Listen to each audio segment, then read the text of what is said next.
Dispongamos nuestra mente y nuestro corazón para escuchar atentamente el Santo Evangelio. Jueves de la segunda semana del tiempo ordinario. Lectura del Santo Evangelio según San Marcos.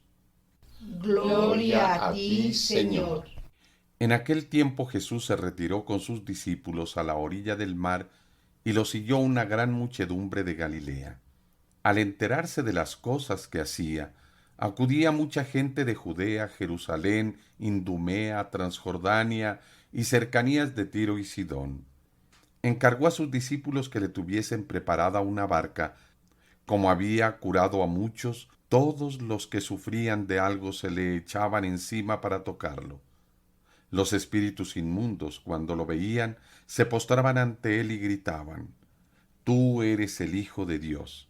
Pero él les prohibía severamente que lo diesen a conocer. Palabra del Señor. Gloria a ti, Señor Jesús. El Evangelio de Marcos nos presenta la conclusión a la que se llega después de haber reflexionado en torno a esos 5 conflictos que revisamos en los evangelios anteriores. Es que la buena nueva de Dios, tal y como era anunciada por Jesús, decía exactamente lo contrario de la enseñanza de las autoridades religiosas de la época. Lo que enseñaban los escribas, los que enseñaban los fariseos, los maestros de la ley.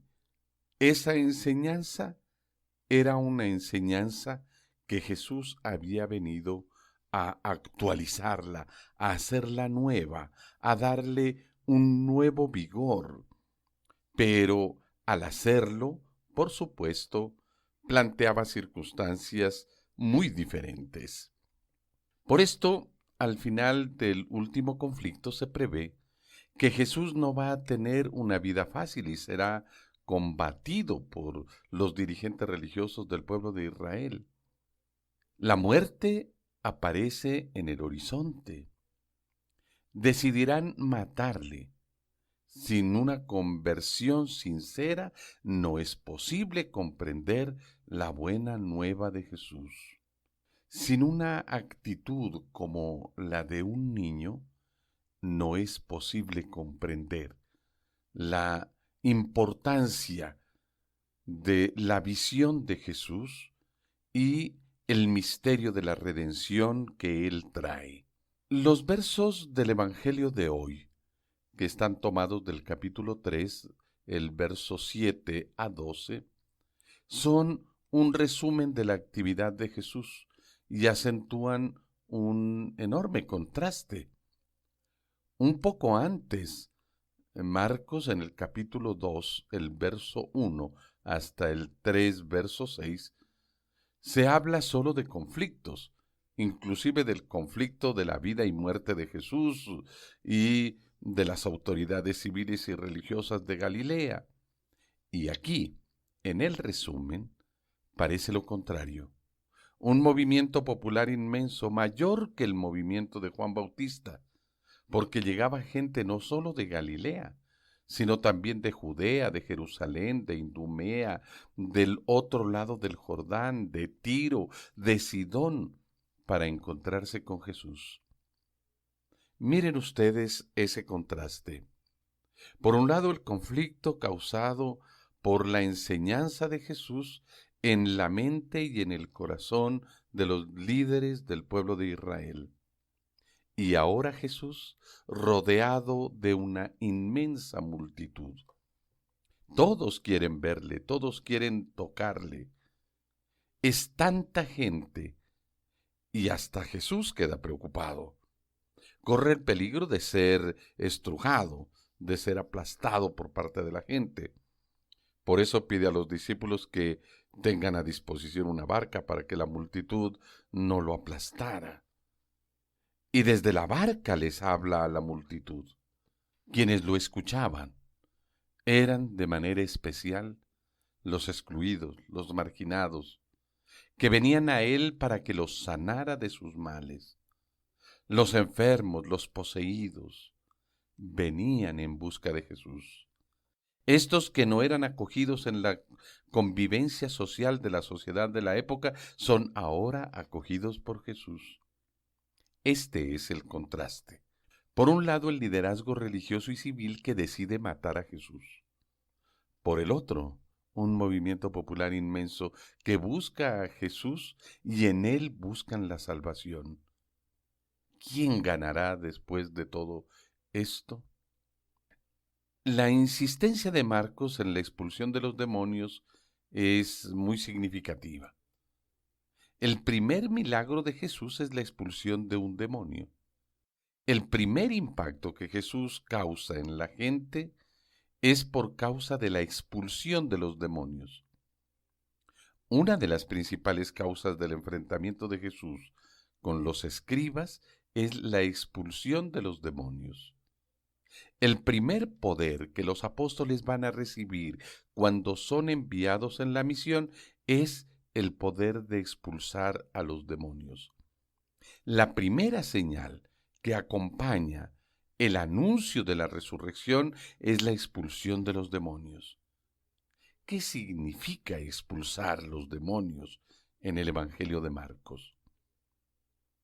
En el tiempo de Marcos, el miedo a los demonios iba en aumento. Algunas religiones, en vez de liberar a la gente, alimentaban el miedo, la angustia, la desesperación, la zozobra. Uno de los objetivos de la buena nueva de Jesús era ayudar a la gente a que se liberara de ese miedo. La llegada del reino de Dios significó la llegada de un poder más fuerte. Jesús es el hombre más fuerte que llegó para someter a Satanás y lo somete al punto de dominarlo definitivamente. Y, por supuesto que al someterlo, le quita de sus garras a la humanidad que estaba presa del miedo. Por esto, hermanos y hermanas, Marcos insiste tanto en la victoria de Jesús sobre el poder del mal, sobre el demonio, sobre Satanás, sobre el pecado, sobre la muerte. Desde el principio hasta el fin, con palabras casi iguales, repite el mismo mensaje. Jesús expulsaba a los demonios. Y esto lo podemos ver repetido a lo largo del Evangelio de Marcos, en el capítulo 1, en el capítulo 3, mejor dicho, está regado por todo el Evangelio. Parece como un refrán que se va repitiendo. Hoy, en vez de usar siempre las mismas palabras, preferimos usar palabras diferentes.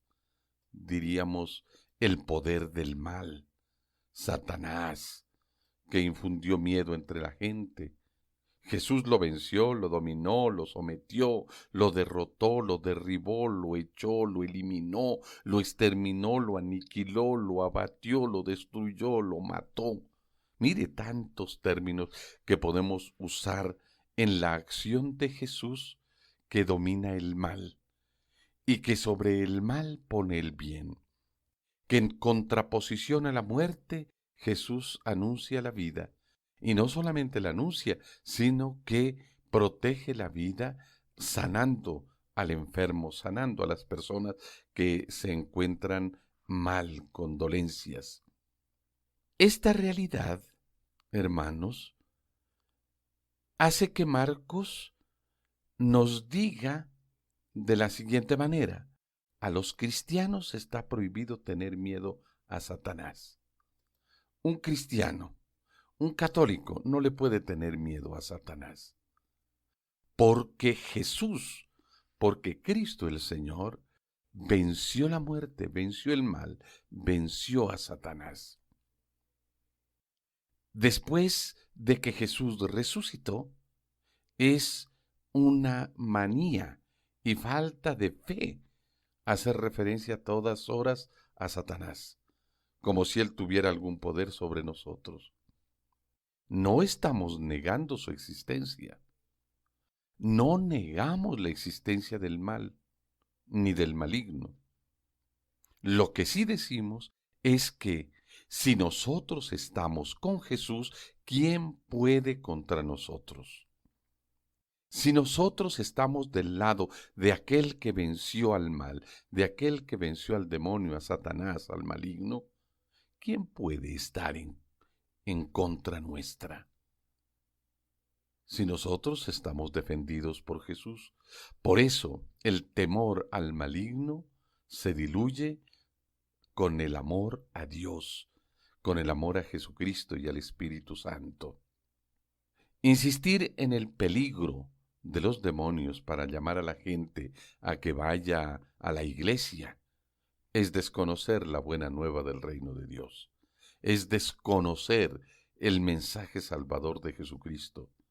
Amenazar a la gente con la condenación eterna, amenazar a la gente con que el demonio lo va a aniquilar.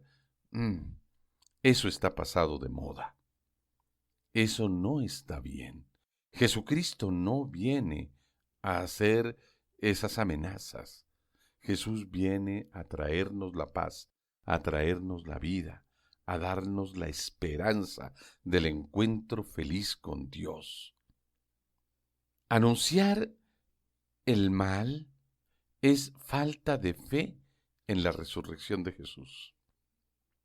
Por eso nosotros, los cristianos católicos, conscientes de nuestra fe en el Padre, en el Hijo y en el Espíritu Santo, que nos conceden la gracia de nuestra salvación, tenemos nuestra fe firme en Dios uno y trino.